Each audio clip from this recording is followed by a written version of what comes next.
right now. Hey, Avy. You good boy? Mr. Abel? Yeah. People ask me, Warchild, You look at the what do you actions that are think? going on What do you right think now. about this? We're just going to use Russia What do you to think start about with, that? okay? So They say, the opposition leader who was poisoned, they tried what's to your kill opinion him on that? because Russia loves to use poison. But he survived and recovered in Germany. People When ask he me, returned to Russia, he was Warchild, promptly arrested. You have had tens of thousands of people what are you hitting going the to do streets all over 11 of if Russia's this time happens? zones, What are you going to protesting do if that those happens? arrests.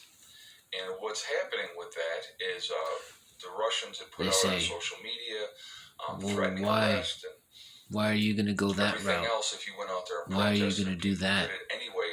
Again, Why are you tens going of to thousands make of that people. decision? Almost 5,000 people have been arrested, some beaten by the police, and it's an awakening, in my opinion. Fucking It cops. is an awakening that is going on. Some people not only in believe, Russia, not hey, only it's in the good, United we need States, cops. but all across the world. We look what Some people happened here believe in our country with this recent election. we don't need cops. Any. At all. Because we, the people, can police ourselves. We can be our own cops. We can appoint people in our neighborhoods. Like the neighborhood watch. But that's kind of more, that's like more outside of the people. We want something more that's in the people. Just them. You know what I mean?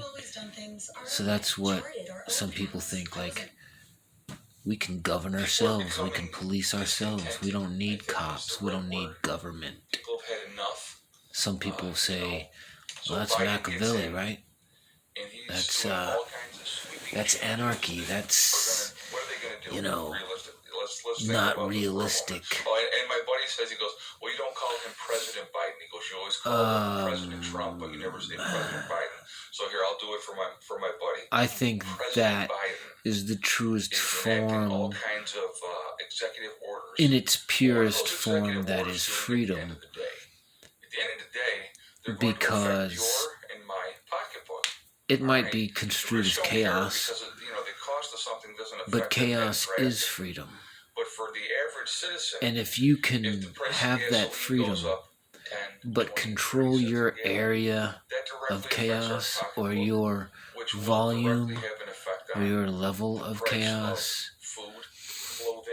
then you're still free. And you're just filtering out what you want or don't want out of it. And it's up to you to then keep yourself safe, or your family. You are the police of your neighborhood, of your family, of your, zone of influence. To quote Brian from High Impact Flicks. So, what's wrong with that? Some people say, no, we need cops. We need a government because we need someone there to tell us what to do and how to do it, to lead us. That's what people are essentially saying when they are saying, we need a government, we need cops. I know you can hear this in the background, and I'm sorry. I'm kind of with the way my mind works is it's hard for me to deal with silence. And I know that's fucked up, but I need to always be in conversation or to be receiving information. And this is just information, it's just, but I feel like when everything is too quiet, my mind starts to work on itself, and I just, so I'm sorry about my problems coming through this video and disturbing you guys. I'm trying to have it to where I can sort of talk to you guys and still hear that without it interfering with this too much. It's a fine balance. I know it's kind of hard to do that sometimes. And some of you may not like this channel anymore, or may not want to view the videos anymore because of it. And hopefully that's not how it goes. So that's why I'm trying to adjust this, you know. But if that's the case, I'm sorry. I'm sorry, and I hope you find what you're looking for elsewhere. If it doesn't, if you can get past it, then I thank you for being here. I thank you for being here and putting up with my psychological madness or my brain and the weird way it works.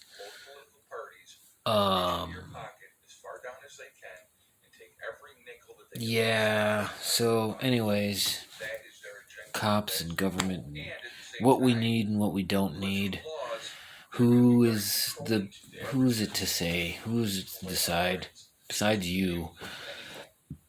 You know, who else? Who knows you better than you? Who would know what is in your best interest better than you? Who is to say, to tell you what you need to do or what you need or how you feel? How do they know how you feel? You know, because of the way you look, the expression you're making on your face, which is actually a crime now. Thought crime, showing someone disgust through a facial expression. You can get in trouble for that. Yep, that's where we're at. Right-wing extremist groups. You know, fucking Antifa. Antifa? Who the fuck is Antifa? What are they all about? You know, Antifa, anti-fascists. But they are fascists. They are behaving in a fascist manner. They're performing fascist acts. And they call themselves Antifa, which is anti-fascist. So, are they fucking stupid? Like, how did they get so stupid? Well, we all know it's just, you know, conditioning and brainwashing over the years and generations and whatnot. You know, stupids breeding stupids, and then you got little stupids growing up into becoming bigger stupids, and then they breed and make stupids, and then now you got 2 or 3 generations of stupids. They're Antifa because they've been taught this is right and normal, and it's all awful. You know, and the Black Lives Matter, you know, that whole group of people, they're not even really focused on Black lives. They're just out there spreading fear and telling people to attack, and Antifa's doing the same thing. You know, and the Proud Boys, you know, I don't know what's up with them. Are they racist? Are they not? Are they white supremacists? Are they not? Are they, you know, a militia? Are they not? Do they have people that were ex-military in there? Do they not? You know, are they for the people, or are they just Trump supporters? Are they, you know, who are they? What are they about? There's so many different things. The guy Joe Biggs that got arrested, right? Joe Biggs. Does anyone, does that name, is that familiar? I can tell you who this person is. If none of you guys recognize that name, Joe Biggs. He used to work for InfoWars. Back when InfoWars was a thing. Joe Biggs. Go back and, you know, or go type in InfoWars Joe Biggs. You know, back in the early 2000s, you know, the 90s, he was around. He worked for InfoWars. There were several occasions, you know, through the years where he was on air with Alex Jones. And so that's who that guy is. And, you know, he's the leader of, or one of the co-founders or something like that, of this group called the Proud Boys. So I don't know what that means, or, you know, he at some point he quit working for InfoWars, or he was just an affiliate of them, but he wasn't no longer working for them after a bunch of years. And I don't know, I don't really remember why he quit or stopped working for InfoWars, if it was an agreeable thing or if it was a disagreeable thing between him and Alex. I'm not sure how that all went. But, you know, look into that stuff. Try to find out what you can about that shit, because it may mean nothing or it may mean a whole lot. Who knows? But yeah, that's another group of people that's just kind of people aren't sure about. You know, they say these things, these are facts, and this is what they know about the group. Then they find out later, a month later, that information was wrong, or it was just a little bit edited, or you know, something was withheld, or who knows what. And so it seems like everything that people are saying about these groups may not necessarily be true, or it changes in time, you know. I don't really support. I mean, I don't support, like, you know, just trashing a place. I completely support frustration and the non-tolerance, or the non-willingness to tolerate oppression, or, you know, laws and rules that are going to oppress us further and make things more difficult than they already are. And they're not trying to make things easier. They're not trying to give us the benefit of the doubt. They're not trying to help us in any way. And they don't have faith in us. They don't believe that we're going to fight back. They don't believe that we're going to resist anything. And so, you know, it's just like when we tell our kids about bullies on the playground, right? We tell them, hey, you know, well, most good parents would be telling their kids, listen, a bully is going to try to pick on you and do this and that, and you have a couple of options here. You can not do anything and just try to move away from him. You can go tell the teacher and hope that she'll deal with it. Or you can deal with it yourself. With each of those options comes a different result. If you move away and don't do anything, and just try to distance yourself and hope he doesn't find you, that might work for a little while. But when he finds you, he's going to do it again. And then if you do the same thing again, it might work for a little while. But then he'll find you again, and he'll realize, oh, every time I go look for this guy, he just moves away and doesn't do anything. So all I have to do is keep tracking him down. If you go tell the teacher, she might come and intervene and do something about it, and she might not. If she does, the punishment will last a little while. But then he's going to come find you, and he's going to be double pissed because you snitched on him. If she doesn't do anything, then he's going to be double pissed because you snitched on him, and she didn't do anything for a consequence for him, so now he has free rein to pound you even harder. Or the third option is you can deal with it yourself. And this is probably the best option, right? Because the bully will realize, wait a minute, I just tried punking this guy and he slapped me in the mouth, and now my lip is bleeding.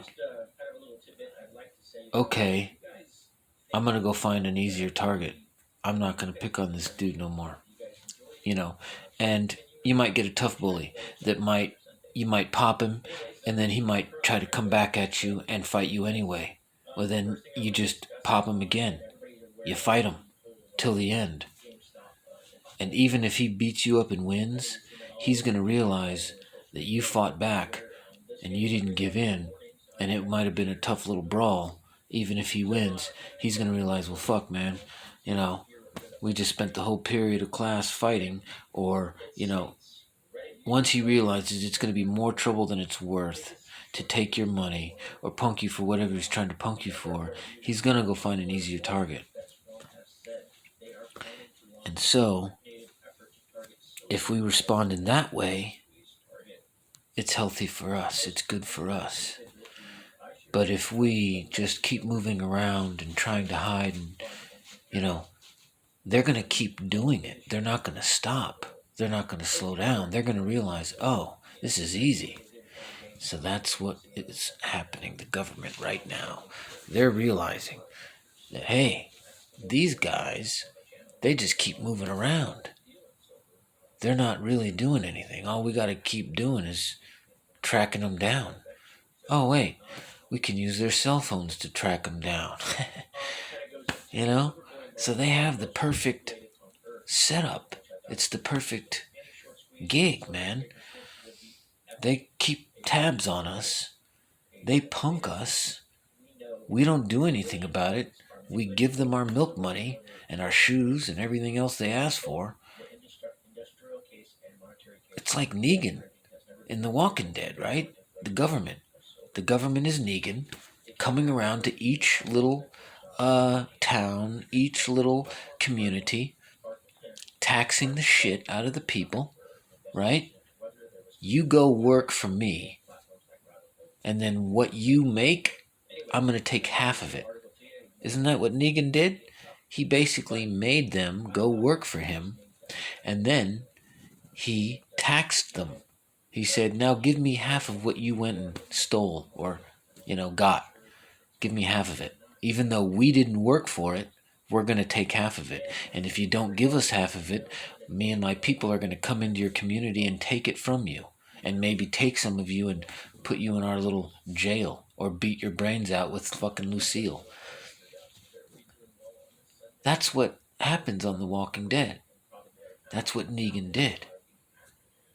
Seems familiar. Seems kind of like what we're going through, right? Our government is like, Negan, hey, we didn't do anything to get this shit that you have here, but you're going to give us half of it, because if you don't, we're going to jail you. We're going to beat your fucking brains in somehow, some way. And that's what we're going through right now. They're just going around saying, mandate this, mandate that. I mean, and I know no one's using those words, right? But what is it really? What is really happening here? We're being told we can't do anything. We can't participate in anything. We can't have anything unless we do this, this, this, and this. So, even though the word mandate is not being used, are we really being mandated to do these things?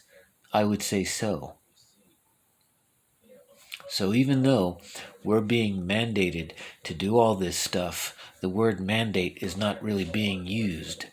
But we're all doing these things because if we don't, they're going to take away our food, our rights, our freedom, our work, our money, everything, transportation, all of it. Your life is gone.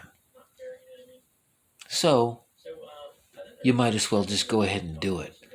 So that way you can have your life back. How do you fight that, right? People are wondering, well, shit, how do we combat that? And I mean, the obvious answer is don't comply. Don't do it. Do the very opposite thing that they're telling you to do.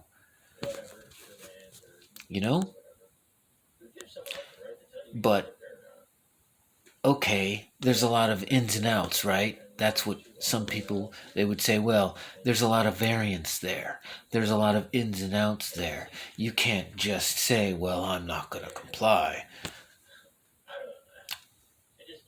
There's a lot of red tape. There's a lot of, you got to think about that, man, because, you got to work. You got to make money. You got to go to the grocery store. You got to. Yeah, I understand all that. But if you can find a way around it And there are ways around it. There are places that don't necessarily reinforce these rules on its citizens. Now, these places are becoming less and less. Yes, very much so. And I would agree that if you are thinking about leaving an area because this area has become too brainwashed, or whatever the term, whatever the word you want to use, if this area has become too far gone, then I say yes, it would be a good idea to go somewhere else. And this is not necessarily going to be easy. Relocate somewhere else to where the people there are not being asked to do these things on a large scale. You know, I don't want to say unfortunately, but unfortunately for some people, this means, moving to a small town somewhere. Now, there's a lot of things going on with that. People that live there and have lived there may not want a flux of a bunch of people coming in, but they have to try to be somewhat welcoming. And I would say to the people going to these small towns, don't go there with an imposing attitude, or go there realizing and understanding that you're going into a small town where people have lived for a long time, and they may not want you to come in there and try to change things. So if you're going to a small town and a new place, go there and try to become friends with the locals, the citizens there. Show them that you mean them no harm. You're not coming there to take from their community. You're not there to cause any trouble. You're just there to do what they're doing. Live a simple, quiet life away from fucking people that are fucking it up. And if they see that, then they'll be a little more welcoming to people coming in from the outside. So we have to understand that as well. With all these people relocating because of all of this shit, we have to understand that we cannot go in and offend the people that have lived there or that are living there, because then they're going to push you back out. And then you're going to be back out into, the bigger places where the bullshit is happening. So if we want to successfully go somewhere and make friends and try to start new lives with new people, then we have to go in there with a, somewhat of a passive at first, don't go in there, like, all right, this is my new town. I'm going to start doing this and this and that. And the citizens, they're just going to have to deal with it. Fuck them. Because some people are going to do that. They're going to be very bold and very, they're just going to go in with a head full of steam with their people and all their supplies. And they're just going to be like, look, man, we're the new people in town. We're here, and, we want shelter and supplies, and fuck you. And so there's going to be trouble. There's going to be problems. People are going to start seeing that their towns are starting to get filled up. The hotels, the local hotels and stuff, starting to get filled up with families and people coming from out of state and out of town, because it's getting too much. It's getting too much. There's too much shit going on. And, fuck, man, all I can say is just try to grin and bear it. We're going to all have to go through this. We're all going through something. Shit, we're all going through something. We're all going through something. Some kind of change, I think everyone is finding themselves today going through some kind of change, whether it's a change of job, or you just quit your job, or you're going to live with family now, or you're accepting family to come live with you now, or you've started prepping, or if you stepped up your prepping, you're doubling it down, tripling it down. Everyone's starting to change something somewhere. And I think that it's good, as long as the change is bringing you more security and more of a foundation in the future. If that change is doing that for you, then that's good.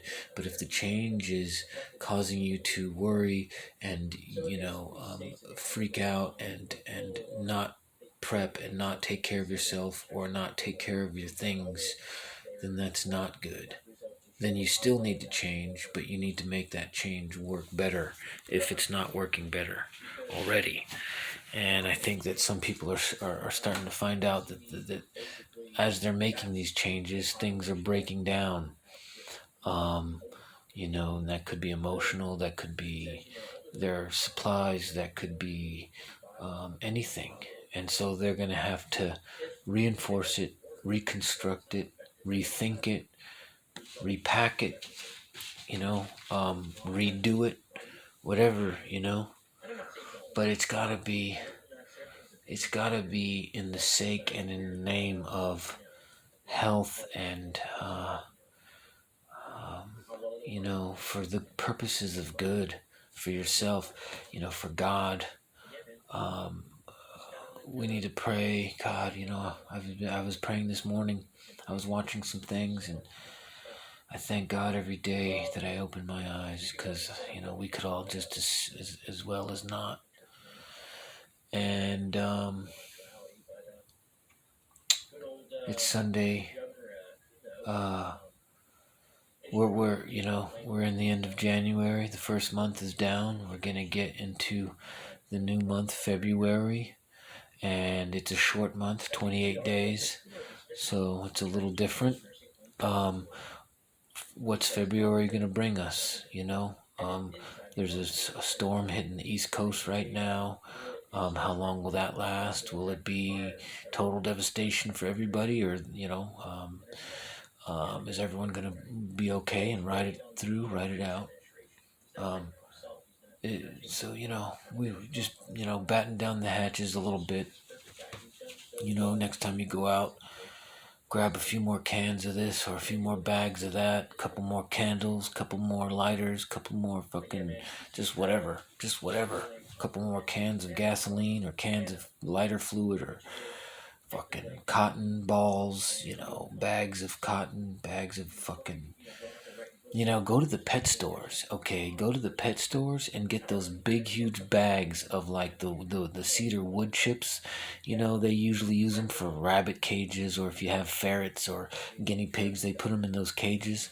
The wood chips, yeah, and all those things. Grab like the wood chips, and they have like other beddings, and grab stuff like that, because that's good for all kinds of shit. You can use it for insulation. You can use it to start fires if you need to. You can use it for bedding. You can, all the, like shit like that's good to have. It's weird, but I mean, pet stores have good shit.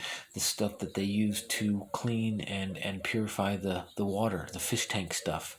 Go to the fish tank area and get like water chlorines and water cleansers and stuff like that, because that's good. You can drink that. I mean, you can drink the water and use that to clean your own water. And so pet stores have supplies that humans can use for their own purposes and stuff. And it's funny to think about, but pet stores got good shit in there, man. They really do. And so, yeah, if you find yourself near a Pet Mart or Pet Smart or Petco or Pet whatever the fuck, go in there and see what kind of supplies they have, and think about ways that those supplies could be used to help you or benefit you in a situation. You know what I mean? That's the fucking ticket right there. I collect tree sap. I collect pitch, and I put it in plastic bags and I let it harden. And I put it in different things, containers, and I let it harden. And so I have all kinds of collected tree sap and pitch. And because, as you know, that shit will start a fire in 3.2 seconds. And let me tell you, I took a little piece of pitch, or a little piece of that tree sap that I had once. And this was a while ago I did this, but I had a block of ice, a huge chunk of ice, and I sat that fucking piece of tree sap there on it. I lit that fucking thing, and I watched it burn with nothing else, just by itself, burning on a chunk of ice for about 45 minutes, maybe an hour, and then it started to fade out. But just that little flame by itself burned for about an hour on a chunk of fucking ice. So tree sap, pitch, and all that, that works good. So if you can get a hold, every time you go out into the woods and you see tree sap, collect it. Spend 5 or 10 minutes collecting the shit out of it. And I'm telling you, it'll come in handy. Real fucking handy. You can light a fire on ice, you know? Straight up.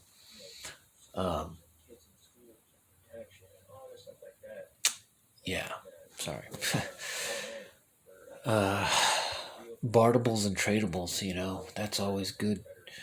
Silver, gold, you know, that's good, but like precious stones and like gems and rocks and stuff like that, the polished rocks and things like that, that can be used as the same way that silver and gold can. If you have like a ruby or an emerald or a fucking sapphire, you know, and it's all nice and polished up or something, that can be used the same way that silver coins can. It's a fucking precious stone. It's a precious piece of, you know, earth and mineral, you know. So that's good bartable too. Bottles of alcohol, of course. Jack Daniels, any kind of Crown Royal, fucking alcohol can be used for all kinds of shit. So people will barter that. You know, of course, things like, sorry, I'm getting a message here. The first one. Okay. Bags of sugar, brown sugar, sugar in the raw, brown sugar, oats, you know, obviously water and milk. If you have, you know, dehydrated milk or eggs or any kind of food. But the thing is that with the food items, you know, because of the way food is going and the food shortages and stuff like that, you want to maybe not barter that right off the bat. Like, save that for the very, like, last thing that you have to barter. You know, first, before you barter food and things that you're going to need, like food and water and all that, barter, like, the hard items, like the silver and gold, you know, stones. You know, if you have ammunition, I wouldn't barter that either. I'd hold on to that. Barter clothing, barter maybe tools if you have extra tools of some kind, you know, silverware, stuff that can be used for eating, or, you know, tarps or stuff, you know, I don't know, just stuff like that. Hard items, you know. Save the food, the ammunition, and the water and stuff like that for yourself. Save that for bartering for, like, you know, very, very last option type deal, because you need that. You're gonna need that. Someone will need that in your group or whatnot, you know. Masks and all this, fuck, dude. This is just it's too much. It's too much. They're doing too much, you know. Music, you know, music is gonna be. So if you know anybody that can play like a fiddle or a, you know, a banjo or a